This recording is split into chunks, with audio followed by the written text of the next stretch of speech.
રાજસ્થાનમાં પતિ સંતાનોને છોડી પરણિત મહિલા પ્રેમી સાથે સરદારનગરમાં રહેવા લાગી હતી। ગઈકાલે બંને વચ્ચે ઝઘડો થતા પ્રેમીએ પ્રેમિકાને ગળું દબાવી હત્યા કરી હતી।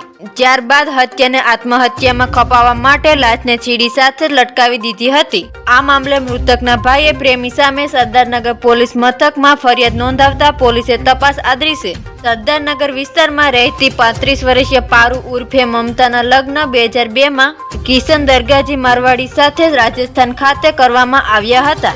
લગ્ન જીવન દરમિયાન પારુએ 2 દીકરા અને 1 દીકરીને જન્મ આપ્યો હતો। છેલ્લા 8 વર્ષથી પારુને પતિ સાથે મનમેળ ન રહેતા તે અમદાવાદ પિયર રહેવા આવી ગઈ હતી। જો કે તેને છૂટાછેડા લીધા ન હતા।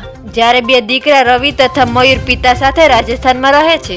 બીજી તરફ પારુને નોબલનગર વિસ્તારમાં રહેતા પ્રદીપ રત્નાજી મારવાડી સાથે પ્રેમ સંબંધ થઈ ગયો હતો, જેથી તે તેની સાથે રહેવા જતી રહી હતી। આ અંગે પરિવારના સભ્યોને જાણ થતા તેમણે પારુને સમજાવ્યા પ્રયત્ન કર્યો હતો, પરંતુ તે માની ન હતી અને પ્રેમી પ્રદીપ સાથે જ રહેતી હતી। જો કે થોડા દિવસો સુધી પ્રદીપ સાથે રહ્યા બાદ પારુ નાના સિલોડા ખાતે એકલી રહેવા લાગી હતી। પ્રદીપ ત્યાં અવારનવાર આવજાવ કરતો હતો।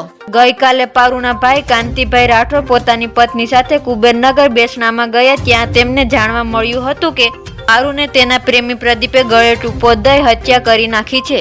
કાંતિભાઈ સહિત પરિવારના લોકો પારુના ઘરે ગયા, પરંતુ તે મળી નથી। તેમને જાણવા મળ્યું હતું કે લાશને પોસ્ટમોર્ટમ માટે સિવિલ લઈ ગયા છે, તેથી તેઓ ત્યાં પહોંચ્યા। ત્યાં જાણવા મળ્યું હતું કે પારુ અને પ્રદીપ વચ્ચે સવારે 7 વાગે ઝઘડો થયો હતો।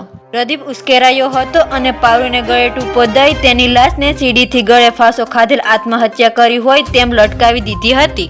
આ મામલે કાંતિભાઈ પ્રદીપ રત્નાજી મારવાડી સાથે હત્યાની ફરિયાદ નોંધાવતા પોલીસે તપાસ આદરી છે।